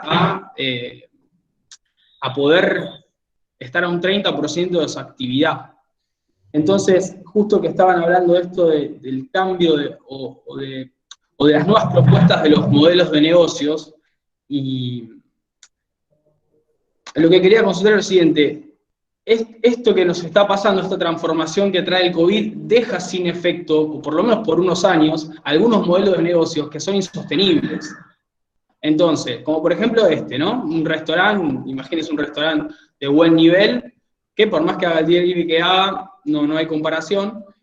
¿Qué hacemos, por ejemplo, como país, cuando un modelo de negocio queda totalmente obsoleto? Porque ahora, digo, bueno, están intentando darle una mano de alguna manera u otra, pero es insostenible. Por más que vas a hacer 2 años, pagarle los sueldos a todos, pagarle los alquileres, o sea, no se puede. Entonces, bueno, un poco estaba pensando en eso y decir, ¿qué se hace como sociedad con este tipo de situaciones? Pero me engañaste como el lobo a Caperucita, porque me dijiste que me ibas a hacer una pregunta para bajar a tierra y me terminás preguntando qué se hace como sociedad. Bueno, es que un poco, más que todo relacionado con la parte de gobierno, que de la última filmina creo que es, Sí. en donde, bueno, inclusive quizás uno puede pensarlo hasta como el dueño de, es decir, ¿qué hacemos? En realidad no, en realidad lo pienso más como sociedad en el sentido de decir, estos modelos de negocios que se generan nuevos por la pandemia, también tiene su lado B, que son todos estos modelos de negocio que en este periodo de tiempo van a quedar totalmente obsoletos. Entonces, ¿qué hacemos con todo eso? ¿Dejamos que siga su curso natural o...? Déjame, puedo ensayar alguna respuesta siguiendo el curso de tu pregunta. El primer interrogante que te haces es ¿qué pasa si me dicen te regalo un local, ¿no? Porque está cerrado. Si te ofrecen, si te regalan un local, tómalo. Este consejo, tomámelo. Si te regalan un local, tómalo, porque en 2 años el restaurante va a estar funcionando igual que funcionaba antes de la pandemia. Ese negocio tiene una característica de identidad, ahora voy a hablar del modelo de identidad, que tiene que ver con el hecho de que la gente tiene la necesidad de juntarse y que la comida es un evento social de encuentro. Eso corresponde con el carácter gregario de nuestra especie humana. Sí. Y me parece que lo que yo estoy diciendo está avalado por el hecho de que ahora, cuando se han abierto los restaurantes y tenemos las mesas en las calles, por lo menos por aquí, por mi casa, están todos llenos. Están todos llenos. La gente se abalanzó, digamos, a los lugares. Y en algunos casos hacía frío todavía, o sea que sentarse en la veredita a las 8 o 9 de la noche a chupar frío con 10 grados para comer al aire libre es un tema. Y acá, zona privilegiada, todo lo que quieras. El microcentro tiene otra realidad, pero esta pandemia, del coronavirus, no va a durar para siempre. No tenemos que proyectar ahora la cuarentena para siempre. La cuarentena se va a terminar en 2 años y esto de la nueva normalidad puede ser que se asiente para ciertas actividades, no necesariamente para otras, y puede ser que eventualmente tengamos un cambio de hábitos en los cuales, bueno, vamos a ser más cuidadosos, eventualmente no vamos a tocar el pan del otro, porque nos vamos a lavar la mano antes de empezar a comer, todas esas cosas, digamos, podría llegar a pasar. Gente que va a usar barbijos, como debes haber visto en películas, gente que usa barbijos en Japón o en, digamos, Extremo Oriente, habiendo pasado por muchísimas pandemias y viniendo, digamos, culturalmente, como ha sido señalado muchas veces, del hecho de que no se dan la mano, de que se saludan con reverencias y todas estas cosas porque pasaron por pandemias antes y porque aprendieron cosas que nosotros no aprendimos. Entonces, va a estar modificado. La gastronomía vuelve. Si me preguntás a mí, yo digo la gastronomía vuelve. Y digo, los que funcionaban antes van a funcionar y los que no funcionaban no van a funcionar. Ahora, dicho esto, lo que sí hay que tener en cuenta es esto, que el tránsito. O sea, estos son como los judíos en la salida de Egipto. Son 40 años, acá no van a ser 40, van a ser 2, pero van a parecer como 40 años de tener que atravesar el desierto. Y eso sin ninguna duda va a dejar estas empresas zombies, en la medida en que no dejen de recibir esos subsidios, es bastante probable que vayan a desaparecer, cosa preocupante en el marco de un país. O sea, nosotros, y acá vuelvo a hacer una analogía, nosotros tenemos 2 pandemias, digamos, tenemos la pandemia biológica y tenemos la pandemia económica. Nosotros somos un repetidor serial de defaults, lo cual significa que cíclicamente nos quedamos sin financiamiento y sin inversión. Y en los periodos en los cuales sí tenemos ingreso de dinero, lo dilapidamos alegremente. Gobiernos de un tono y del otro, porque tenemos los ejemplos de los últimos 12 años, o 16 si querés, donde tenés un gobierno que recibió cantidad de dinero a partir del viento de cola que venía del incremento de precios de los commodities, saliendo de la crisis y del estallido del 2001, y de a poco, digamos, esto se fue degradando hasta llegar sobre finales del gobierno acá a una situación económica muy preocupante, que el gobierno de Macri lo único que hizo fue empeorarla 10 veces más todavía. Con lo cual, la preocupación, en rigor de verdad, es la sumatoria de estas dos cosas. O sea, ¿qué es lo que va a pasar con la sumatoria de las dos calamidades? De la que de por sí trae la pandemia a nivel de reducción de la actividad económica. Vos estabas hablando de que se les hace insostenible porque están funcionando al 30% de su actividad. Cuando hacen takeaway, cuando hacen delivery. Pero además, tenés que tener en cuenta de que venden a menores precios que cuando la gente se sienta. Correcto. Y además, tenés que tener en cuenta de que no está el mozo que recibe la propina. Y además, o sea, una sociedad de por sí empobrecida por el tema de la pandemia, que está más aún empobrecida porque estamos en el peor momento de nuestros ciclos de desfinanciamiento, de descalce financiero. Lo que vamos a tener es un país con 50-60% de pobreza. Lo estamos teniendo. Lo que vamos a tener son estas tomas que estamos viendo. Lo que vamos a tener, digamos, es la legítima, no sé cómo lo quiera llamar, sublevación, resistencia, etcétera, etcétera, de los movimientos sociales. Y vamos a tener que convivir con un mundo muy preocupante en los próximos 2 o 3 años, muy preocupante. Si me preguntás ahora a nivel de país qué es lo que yo haría, yo me jugaría enteramente a nivel de apelar a las relaciones internacionales. Parte de eso pasó ayer, si escuchaste algo del discurso de nuestro presidente en Naciones Unidas. Nosotros solos no podemos salir de esto. Y me parece que eso aplica, estamos peor que cualquier otro país de América Latina, pero aplica también a otros países de América Latina. Entonces, si no hay cooperación internacional, el futuro es muy preocupante. Y paradójicamente este gobierno, que es un gobierno que echó al Fondo Monetario Internacional en el 2002-2003, lo está llamando de vuelta. Y la salida la tenés en la contabilización de las reservas.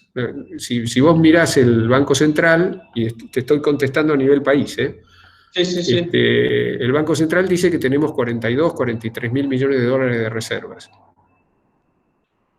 Pero las reservas netas son 0 o negativas, según dicen en algún momento, porque ese es el dinero que le debemos al Fondo Monetario Internacional, que es el único que está en condiciones de prestarnos dinero de vuelta, que no es dinero que nos va a dar, sino es el dinero ese que ya nos dio, que es un asiento contable, dicho sea de paso, ¿sí? Claro. Estamos en default con el Fondo Monetario Internacional. El fondo, por cuestiones normativas internas, no puede entrar en una negociación, no puede haber, digamos, allí una postergación, puede haber postergación de pagos, no puede haber una reducción de deuda. Entonces, cuando Guzmán dice, ya lo dijo en los diarios, que, digamos, no le podemos pagar ni un peso al Fondo Monetario Internacional hasta el 2024, está poniendo sobre la mesa el plazo que sugiere de refinanciación de la deuda con el Fondo Monetario, al quien le vamos a tener que seguir pagando intereses, porque tampoco, digamos, deja de percibir los intereses.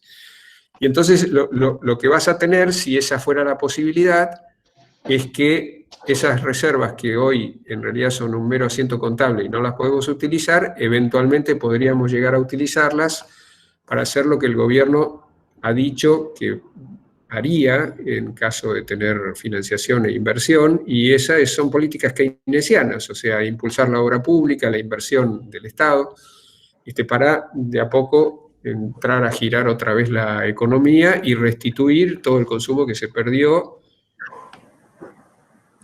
más eventualmente las consecuencias de mediano plazo que tenga la pandemia.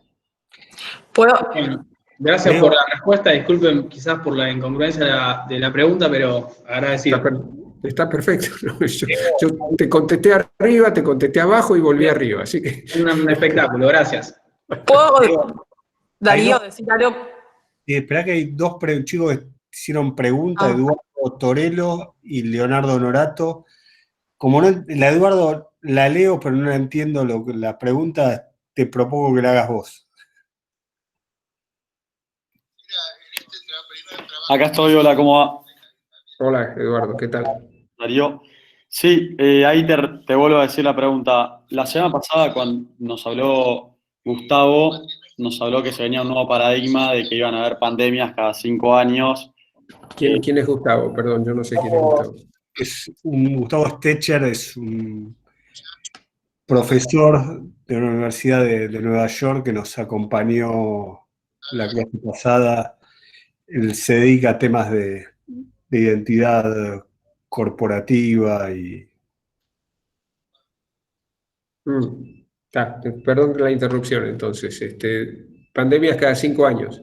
Claro, y él dijo que las pandemias iba a ser como el nuevo paradigma que que nos íbamos a tener que acostumbrar a vivir así, con barbijo, alejados, con protocolo, nada, que va a ser habitual. Y vos, justo hace un ratito dijiste que para vos, por ejemplo, en el tema de restaurante y eso que te preguntaron, que iba a ser algo que en 2 años iba a estar todo acomodado, iba a estar todo nuevo, y que pensaste que era algo que pasaba, este bicho. ¿Cuál es tu justificación o por qué lado lo ves o qué datos tenés para refutar por ahí lo que dijo Gustavo o tu opinión? Bueno, a ver, yo no estoy contradiciendo lo que dice Gustavo, porque si él dice que son cada 5 años y yo te estoy diciendo que dentro de 2 años este bicho se terminó, todavía faltan 3 para que venga el próximo. Así que lo digo en chiste, pero no tanto. O sea, a ver, todo el mundo que sabe, y yo ciertamente no sé, pero todo el mundo que sabe dice que las pandemias no solamente están aquí para quedarse, no solamente, digamos, nos acompañaron a lo largo de la evolución de la humanidad, generando, digamos, millones de muertes. Nada, hay que pensar de que la última son cada 100 años, ¿no? La muy destructiva de 1918 a 1920, que es la de la gripe española, mató 50 millones de personas. O sea que lo que está muriendo ahora es una tontera, perdón la palabra, si alguien tiene algún conocido que haya fallecido, pero es una tontera en relación, digamos, cuantitativamente en términos de lo que ha pasado con pandemias anteriores. Eso tiene que ver precisamente con el desarrollo de la tecnología. Es lo que yo decía, la tecnología, así como tiene estos aspectos de viralización y de contaminación digital, como lo llamaba Elmer, al mismo tiempo nos ha permitido pasar por esta pandemia de una manera mucho más leve. Todavía no hemos pasado, pero estamos pasando de una manera mucho más leve que las anteriores. Entonces, yo creo que mi respuesta no es incongruente en el sentido, yo no digo que no vaya a dejar rastros desde el punto de vista de los hábitos sanitarios. Esto me parece que sí, las sociedades que aprenden, como mencioné, las sociedades de Extremo Oriente, parecería ser, e incluso están atravesando esta pandemia de una manera, digamos, con notoria casuística menor que la que tenemos nosotros. Y eso tiene que ver con que tienen hábitos más saludables. Lee las estadísticas de Japón, de Corea, en fin, todos o muchos de los países de Medio Oriente, Lejano Oriente, quiero decir. Ahora, la otra cosa que yo me permitiría señalar, y no lo digo desde el saber, sino desde la ignorancia, es que esta presunción de que vamos a tener una pandemia cada 5 años, yo no le asignaría tanta linealidad, y si me preguntaras a mí, por los episodios que se vienen viendo y cómo se vienen dando, parecería ser de que se va a acelerar, digamos, el ritmo de ocurrencia de las pandemias. Si efectivamente estuviéramos en una curva que es exponencial, vos sabés que las curvas exponenciales al principio son prácticamente paralelas al eje de las abscisas, no se levantan. Pero cuando se levantan, pegan, digamos, el salto para arriba muy, muy rápidamente, ¿sí? Entonces, no sé de dónde sale esto de cada 5 años, no lo conozco. Me parece que también lo dijo en forma genérica, lo dijo 5 años por 5 años. No, está bien, pero lo que quiero decir... Más acelerado el tema de que va a haber más seguido pandemias. Sí, más seguido sí, pero no de manera lineal, sino discontinua. Es una función no lineal. ¿Cuál es la forma que va a tener? No sé, pero es una función no lineal. Y después, con respecto, digamos, a la tecnología en sí misma, y más allá de toda esta fantasía que yo les traje acerca de los cyborgs y de la fusión, digamos, de la especie humana con el desarrollo de la tecnología, lo que sí, digamos, es bastante plausible es pensar que haya vacunas inteligentes. Tal vez ustedes hayan leído que la vacuna que se está ensayando, las vacunas que se están ensayando, salvo una de ellas, creo, de las que se conocen, no son las vacunas tradicionales que te inyectan un poquito de virus para que desarrolles los anticuerpos sin tener graves consecuencias.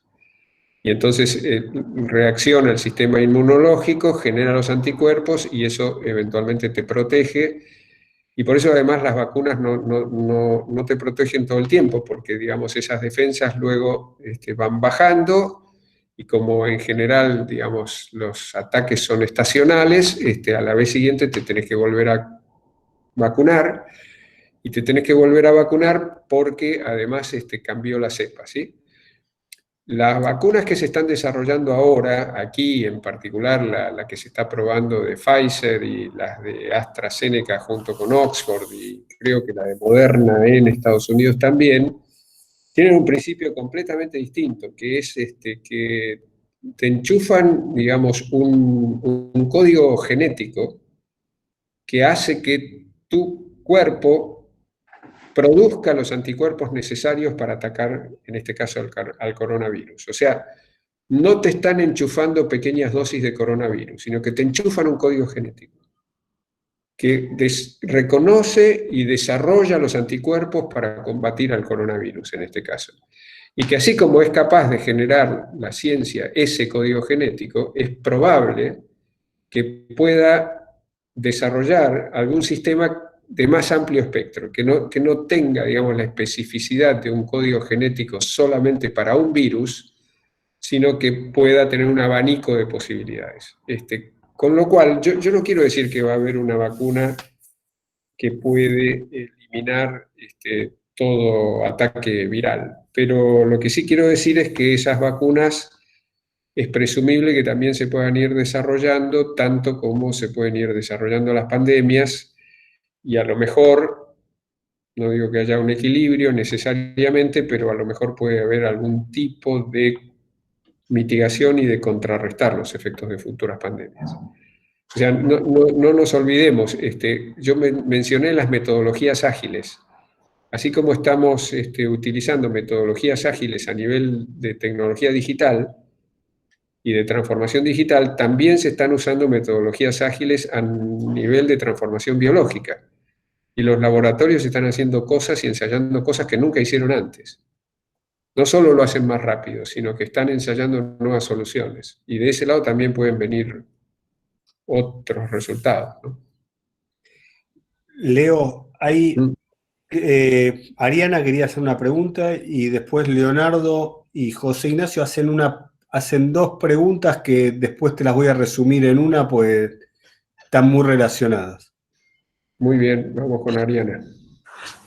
No, yo no quería hacer una pregunta, sino más bien hacer un comentario sobre algo que dijeron antes, que tiene que ver con esto de la crisis social, económica y ambiental que hay en Argentina, pero que no es ajena al resto de la región, que justamente se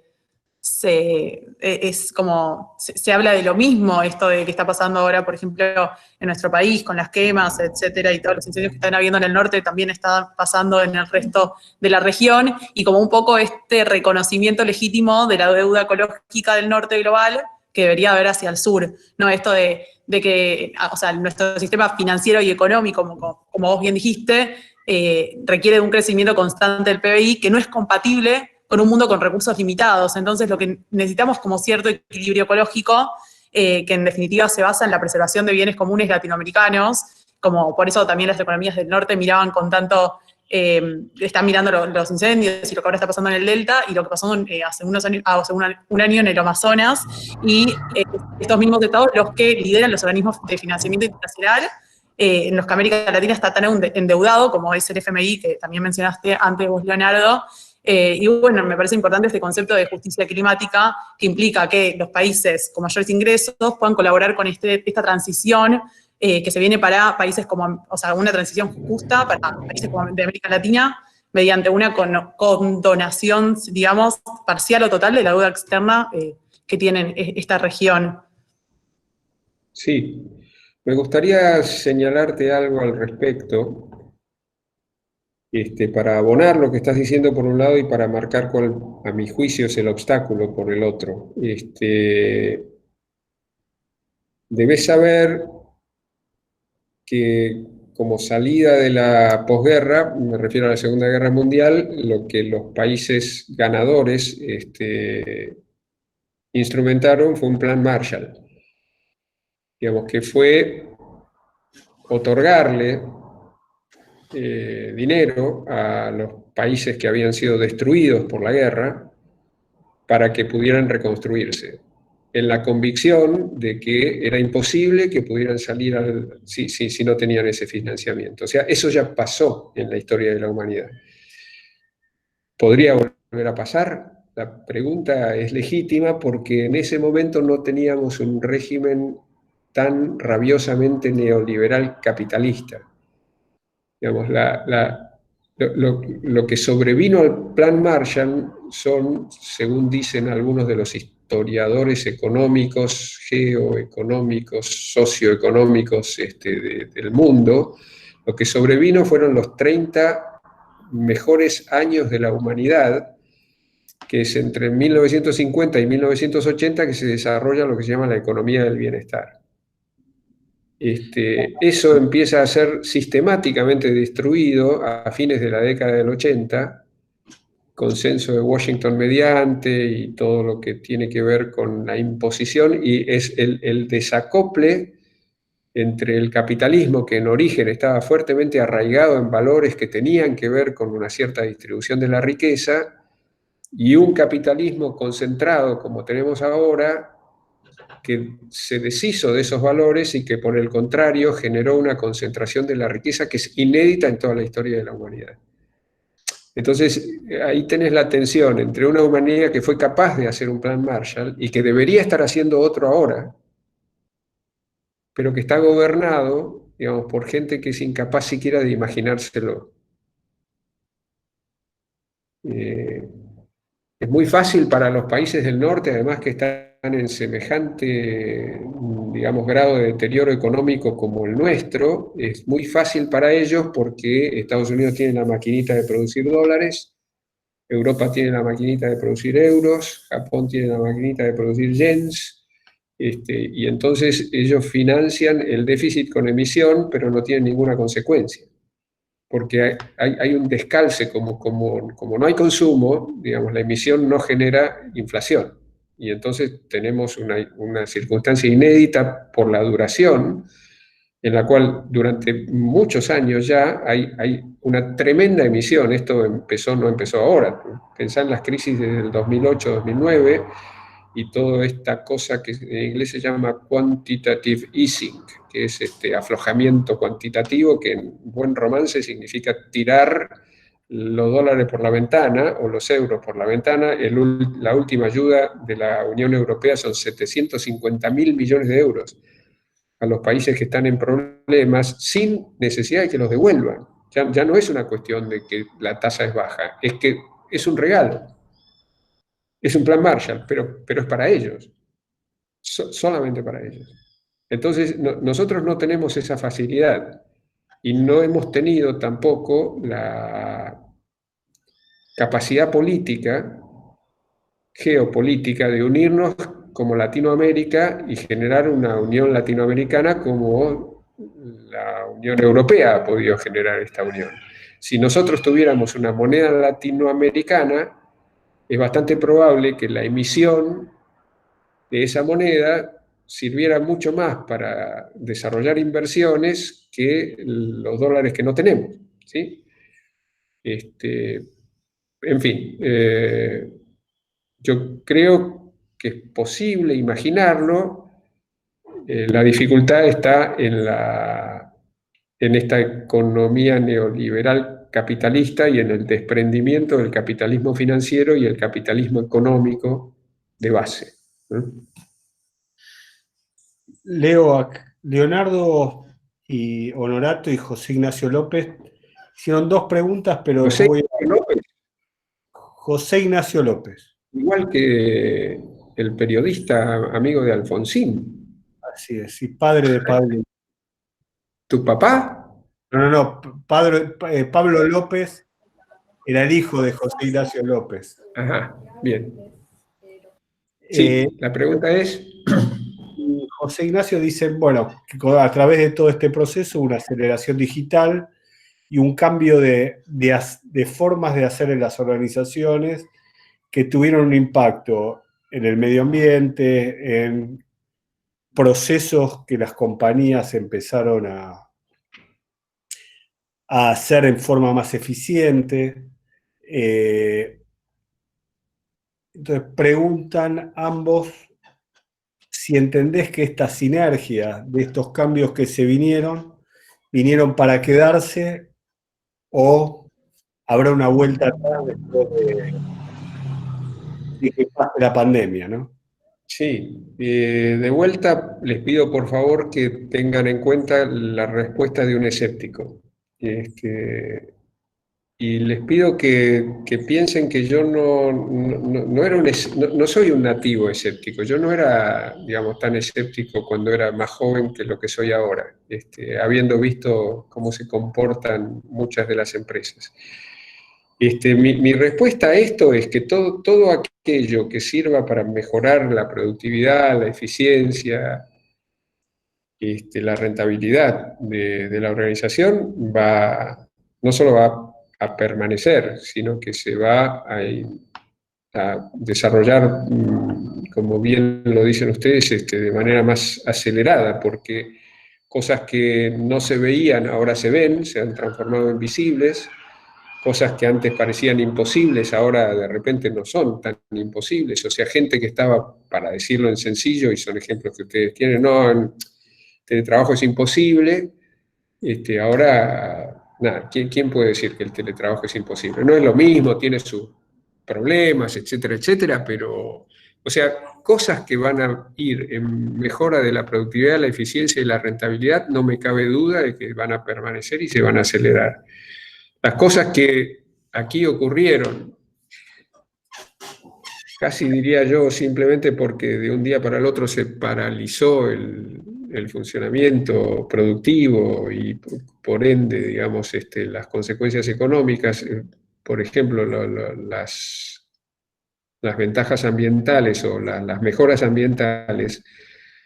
Y yo tengo mucho temor de que vayan a ir para atrás, porque no sé, en particular en nuestro país hay muy poco incentivo y muy poca capacidad regulatoria para hacer cumplir con las normativas ambientales. Si ustedes se referían al impacto en el medio ambiente, yo no tengo mucha confianza en que esta pandemia nos ayude a mejorar. Tal vez a nivel de la ciudadanía, no sé qué piensa Ariana con respecto a esto, pero a nivel de la ciudadanía tal vez sí hemos adquirido mayor conciencia porque hemos visto que es lo que pasa cuando se para la industria, por ejemplo, y los cielos aparecen más celestes o los animalitos salen a caminar por la calle cuando antes ni siquiera los veíamos. Pero más allá de un grado mayor de conciencia a nivel social, si esto comunitario, si esa fuera la palabra, lo que hace falta es la militancia.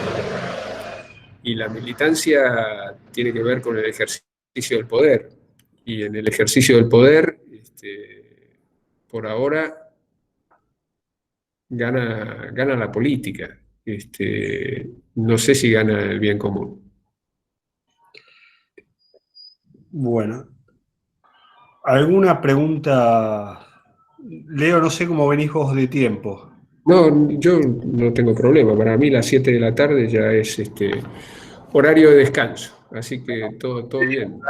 Con lo cual hasta esa hora podemos. Otra de las cosas que compartimos con Leo, por eso es escéptico. Antes, hasta el 66 era un tipo optimista y después... Yo estuve, Darío, vos eras muy chiquito, yo estuve en el 67 en la cancha de Racing cuando le ganamos 2-1 o 1-0, no, 2-1 al Celtic, después de haberle pegado un piedrazo en la cabeza al arquero, antes de que empezara el partido. Yo en ese momento era muy, muy, muy chiquito, tenía 2 años. Sí. Chicos, ¿alguna pregunta más? Grace.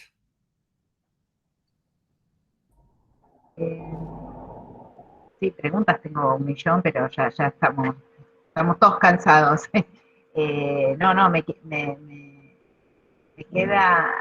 Quedo regulando y quedo pensando en lo que como ciudadanos, ¿no? Tenemos que articular, ¿no? Y tenemos que pedir esa zona gris donde si no actuamos, si no hacemos lo de Ariana, va a avanzar la lógica de mercado, ¿no? Entonces ahí visibilizar nuestros derechos y los espacios, creo que esa tiene que ser la moraleja de todas estas reflexiones, me parece, ¿no? Nosotros con el marco de nuestra responsabilidad social, de la construcción de valor público desde la universidad pública, creo que hay que visibilizar y creo que le tenemos que dar entidad y discusión. Así que nada, agradecida por el aporte, Leonardo, de todas las reflexiones de este año, que fue muy, muy productivo para vos. Sí, la verdad es que nada, he estado mucho más activo en la parte académica y en la parte de presentaciones y, en fin, hay beneficios secundarios, efectivamente. Martín te pregunta, una pregunta, vamos a quedarnos hasta tarde, si ves algún posible surgimiento de nuevos modelos organizacionales como respuesta a esta nueva realidad, ¿no? Sí, efectivamente daría para toda otra charla, pero sí los hay. Podría citar, y desde hace mucho tiempo, no necesariamente de ahora, pero se han puesto más de manifiesto ahora, está toda esta perspectiva de los ecosistemas organizacionales, que entraña modos de gestión muy diferentes de relación con las distintas partes interesadas. Modelos que son menos hegemónicos eventualmente y más paritarios en el sentido de más reconocimiento de derechos y obligaciones de las partes. Dentro de lo que son ecosistemas organizacionales, si les interesa, hay alguna bibliografía acerca de un modo de organización que se llaman la organización caórdica. Caórdica es un neologismo, es una condensación de caos y de orden. El señor que desarrolló este modelo se llama D.E.E. Hock, H-O-C-K, un libro que publicó Granica que se llama El nacimiento de la era caórdica, donde él fue el fundador, el gestor de Visa, la tarjeta de crédito. Si saben ustedes cómo funciona una tarjeta de crédito, Visa en particular, lo que tiene es una intensa cooperación a nivel del funcionamiento del modelo operativo y en particular del clearing entre las compras y las ventas, y los bancos intervinientes, y los proveedores y los clientes, y por el otro lado, Visa tiene una intensa competencia por parte de sus mismos dueños, que son los bancos, en todo lo que tiene que ver con la comercialización de los plásticos. Entonces, es un modo de... Y ahora últimamente,